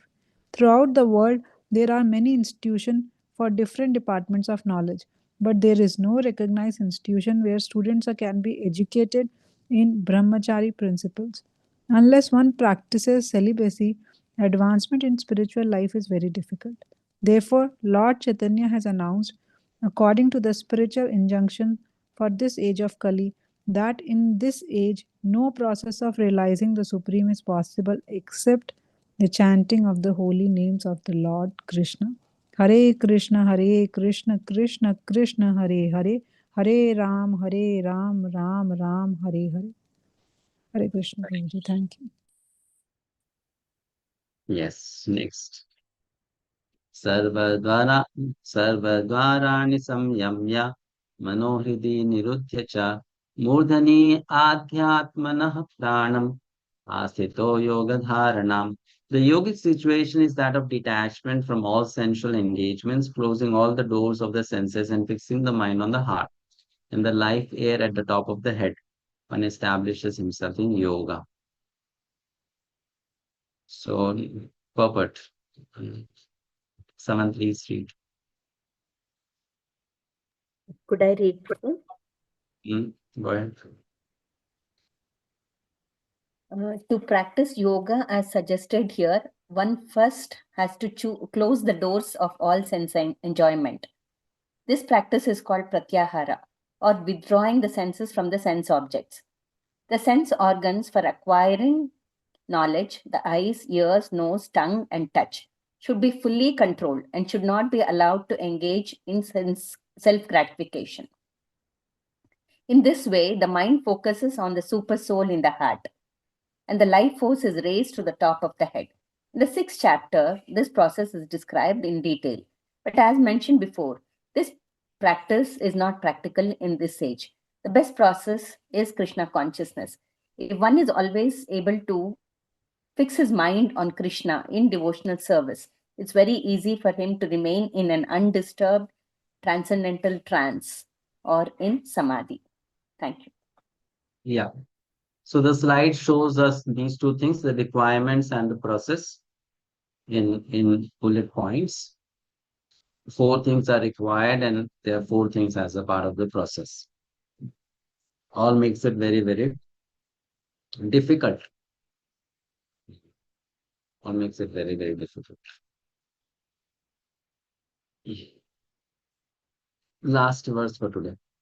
Om iti ekaksharam brahma vyaharan mam anusmaran yah prayati tyajan deham sayati paramam gatim. After being situated in this yoga practice and vibrating the sacred syllable Om, the supreme combination of letters, if one thinks of the Supreme Personality of God and then quits his body, will certainly reach the supreme planets. So after doing all that, then that person has to sit and chant Om, meditate on Om. And also think of the destination where he wants to go. So 2 things, chanting of Om along with the thinking of destination where he wants to go. So then that person is like launched into that realm from this particular realm. It is clearly stated here that Om, Brahman, and Lord Krishna are non-different. The impersonal sound of Krishna is Om, but the sound Hare Krishna contains Om. All the names of Krishna contains Om. The chanting of the Hare Krishna mantra is clearly recommended for this age. So if one quits this body at the end of life chanting Hare Krishna, Krishna Krishna, Hare Hare, Hare Rama, Rama Rama, Hare Hare, he certainly reaches one of the spiritual planets according to the mode of his practice. You see, very interesting, right? Prabhupada doesn't say he goes to Golok Vrindavan. What does he say? He reaches one of the spiritual planets according to the mode of his practice. Which means what? The bhava will decide where one will go. Whether one will go to Vaikuntha, whether one will go to the planet of Lord Ramachandra, or one will go to Golok Vrindavan. It's one's bhava, mood, that will decide. So one will reach one of the planets. The devotees of Krishna enter the Krishna planet, Golok Vrindavan. So if you worship Krishna in the mood of Vrindavan, you enter Vrindavan. If you worship Krishna in the mood of Vaikuntha, then you enter Vaikuntha. For the personalists, there are also innumerable other, for the personalists, there are also other planets known as Vaikuntha planets in the spiritual sky. Whereas the impersonalists, they remain in the Brahma Jyoti. They don't go to the planet, Brahma Jyoti.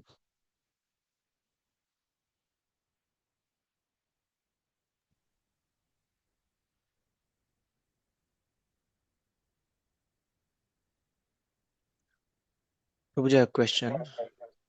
Yeah. Can I mean, maybe could you please explain a little bit more on how Om is also part of Hare Krishna Mahamantra? Because this question might come often when we go for preaching. It's a part of Hare Krishna Mahamantra because Om is the spiritual sound. Okay.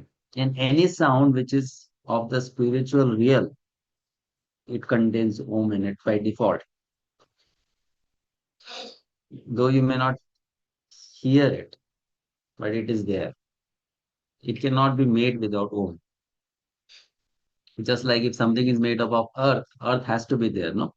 You can't say that there won't be earth, because it is made up of earth, so it has to have earth by default, isn't it? Similarly, every spiritual sound has Om by default, because Om is the bija, seed of sound, spiritual sound. Fine. So any spiritual sound has Om in it. Whether it is Krishna, whether it is Radha, anything, it has Om, the spiritual sound. That's how.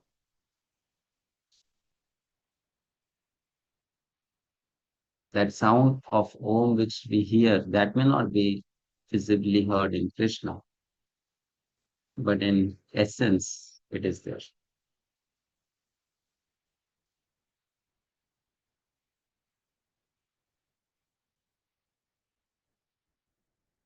Okay.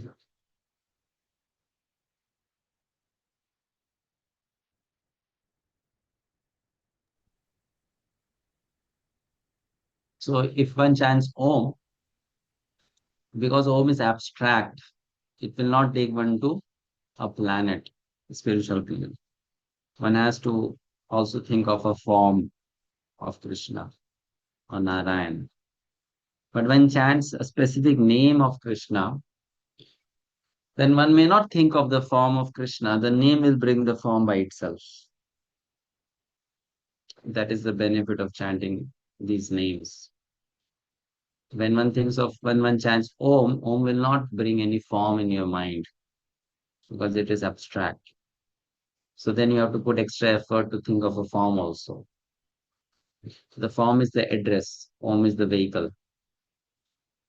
So chanting of Om takes you, but where, that the address will decide, which is the form you're thinking about. And when you're chanting specific names of Krishna, then that name is the form as well as that name is the vehicle as well as the address. You don't have to think of the form separately. It brings the form in your mind.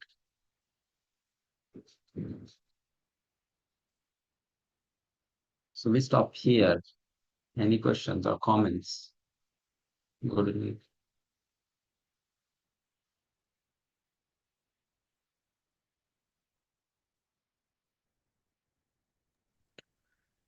Prabhuji, one other question. I mean, it not directly related to this topic, but in general, like we always say in Krishna consciousness, we should never forget Krishna. But at the same time, we also know that we should not forget the Guru. So, how do we do these two things at the same time, like remembering Krishna or remembering Guru? Same is at the time of death, we remember Guru or we remember Krishna. They are not separate from each other. So there is no problem in that. If you remember either one, it's okay.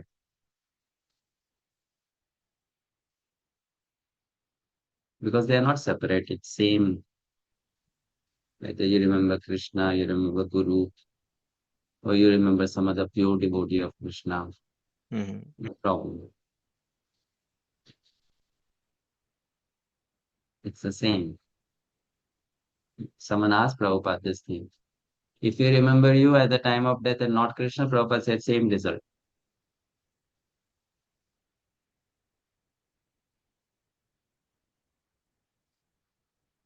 Therefore, you cultivate remembrance of what is more easy for you or more natural for you.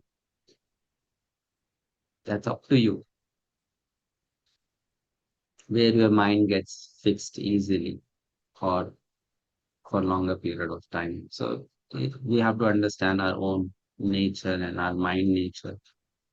So where does it get fixed? And you fix it there.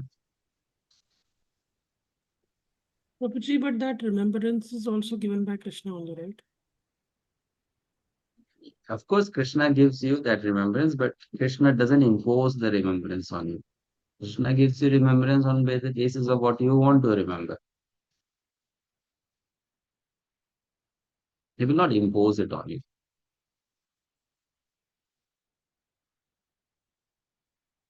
Everything is owned by Krishna, so everything that you have or you get Krishna only gives you. Remembrance also Krishna gives you. Forgetfulness also Krishna gives you. But remembrance given by him doesn't mean that he imposes it on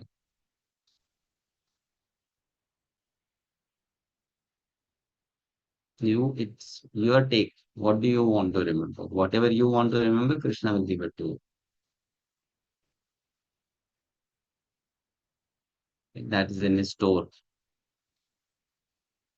It's just like if a small child is making a color sketch and you are the teacher and you have the color pencils with you. So the child says, "Give me green pencil." Then you give the green pencil. The child says, "Give me red pencil." You give the red pencil. So that's what the child decides. Give me this color. So you give that color, and then the child gives the color back to you, and then give another color based on what the child asks. So you don't impose upon the child. No, you take this color only. No, whatever the child asks, you give. Like that, Krishna is having the store of all your remembrances, material, spiritual remembrances. Whatever you ask Krishna, I will provide that. In that way, Krishna gives us remembrance. Not that Krishna imposes the remembrance on us.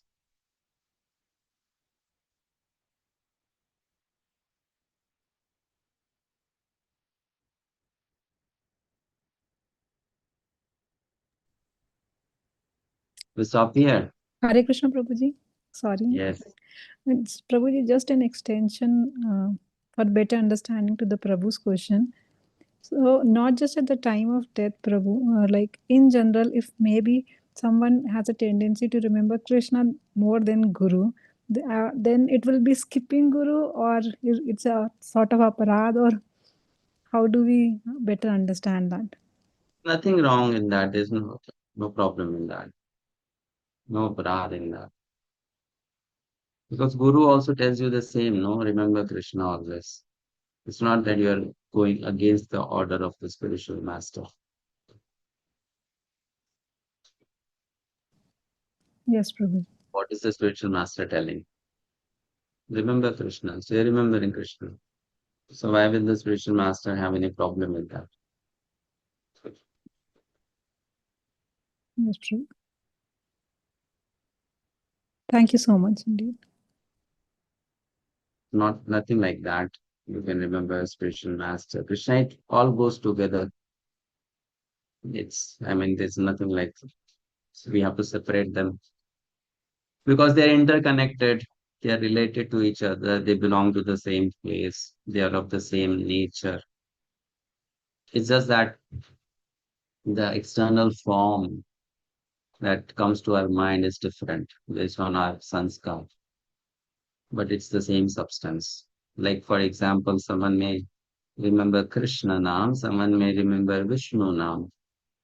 So is it different? It's not different. Both are same tattva, Krishna Nam or Vishnu Nam. But it's based on your practice, which one you have practiced throughout your life. If you have practiced remembering Krishna Nam, then you remember Krishna Nam. If you have practiced Vishnu, then you remember Vishnu. Is it different? Not different from each other. Similarly, Krishna is coming to us in different forms. Guru is one form, Dham is another form, Krishna's Archa is another form, Krishna's name is another form, Krishna's pure devotees are another form, Krishna's instructions are different. Srimad Bhagavatam. These are different forms in which Krishna makes himself available to us. Whatever we can fix our mind on is the same. Okay, Prabhuji. Prabhuji, then one more thing. Then sometimes we hear people saying that one must not directly approach Krishna. We must go through seniors and gurus. So how do we see both the things differently, Prabhuji? So that we That don't means you fall into don't go that. to Krishna and tell Krishna, give me Diksha directly. I want to be a direct student. Okay. Yes. Going through means you go through the channel. But that doesn't mean that every time you have to think of Krishna, the first of all, you should think of your counselor, then your Siksha Guru, then your Diksha Guru, then think of Krishna. Nothing like that. Yes, Prabhu. Thank you so much. Prabhuji, maybe Ram one Raj. last question. Yeah, thank you. Um, I mean, we saw in these last verses that Krishna says that you remember me and then you attend me. How about the karma? I mean, if somebody is doing this since birth, then it makes sense that okay, he will attend Krishna, no doubt. But like in case of Arjuna also, right? I mean, he heard the Gita when he was in his youth, right? But before that, there might be some karmas. And we understand also from the karma yoga that for every karma that we do, there is a reaction to it. So how the karma gets all nullified if just somebody remembers Krishna and he gets what or he attends Krishna? Um,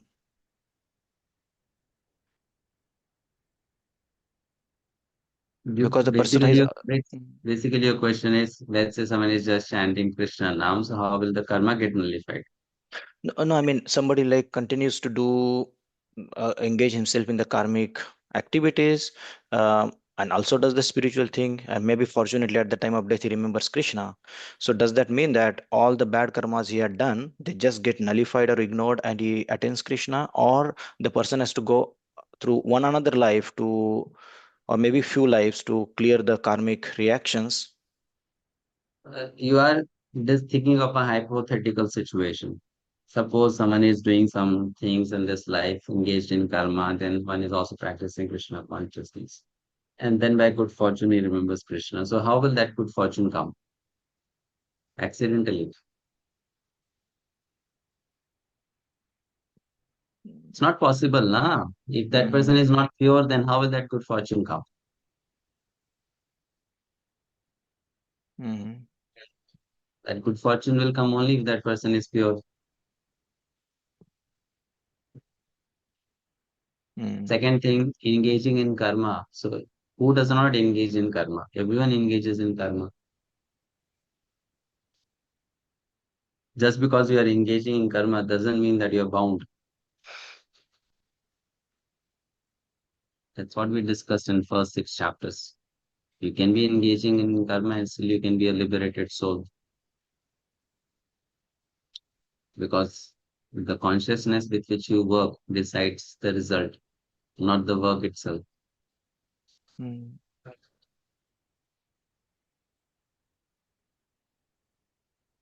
Arjuna murdered, he murdered millions of people in 18 days, right? Not just one person, millions of people in 18 days. Arjuna murdered them very ruthlessly.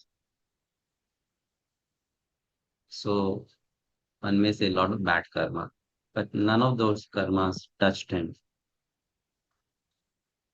So that's what we have to learn, that science from Bhagavad-Gita. If you do anything in Nishkama Bhav, then there is no karmic reaction for it. You're not bound.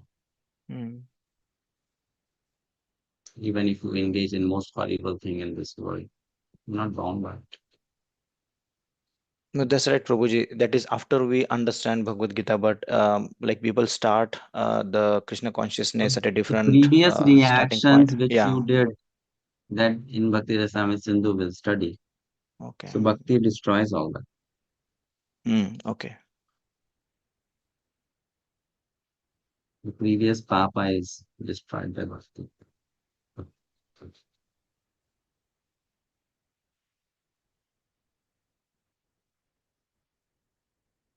Krishna Nam will destroy.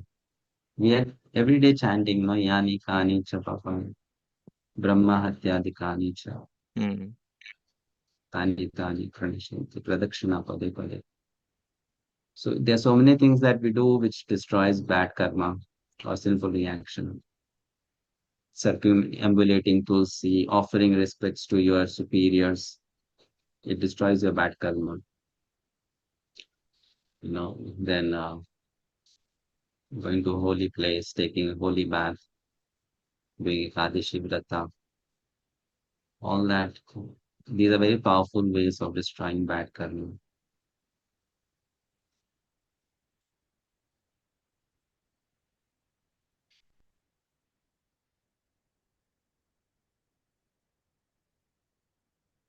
Just by bowing down to a Vaishnava, you destroy a bad karma. Very simple techniques, I mean, very simple practices, but they are very purifying.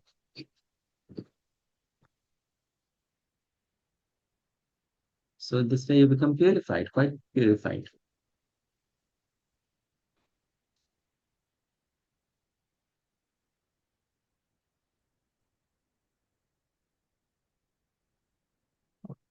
Thank All you, right. Prabhuji. Yeah. Thank you. Next weekend, mostly we will not have the classes because I'll be traveling and I may not get good internet connection. So if there is internet connection, I'll try to take the class. If not, then we will have a good time next weekend. No class. But you can use that time for doing some studies. All right. Hare